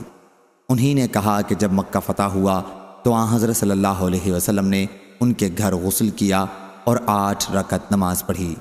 انہوں نے کہا کہ آن حضرت صلی اللہ علیہ وسلم کو میں نے اتنی ہلکی نماز پڑھتے کبھی نہیں دیکھا تھا، پھر بھی اس میں آپ رکوع اور سجدہ پوری طرح کرتے تھے۔ صحیح بخاری حدیث نمبر 4292۔ حضرت عائشہ رضی اللہ عنہا نے بیان کیا کہ نبی کریم صلی اللہ علیہ وسلم اپنے رکوع میں اور سجدے میں یہ دعا پڑھتے تھے۔ دعا یہ ہے، سبحانک اللہم ربنا و بحمدک اللہم اغفر لی۔ صحیح بخاری حدیث نمبر 4293۔ ابن عباس رضی اللہ عنہ نے بیان کیا کہ عمر رضی اللہ عنہ مجھے اپنی مجلس میں اس وقت بھی بلا لیتے جب وہاں بدر کی جنگ میں شریک ہونے والے بزرگ صحابہ رضی اللہ عنہم بیٹھے ہوتے۔ اس پر بعض لوگ کہنے لگے، اس جوان کو آپ ہماری مجلس میں کیوں بلاتے ہیں؟ اس کے جیسے تو ہمارے بچے بھی ہیں۔ اس پر عمر رضی اللہ عنہ نے کہا، وہ تو ان لوگوں میں سے ہے جن کا علم و فضل تم جانتے ہو۔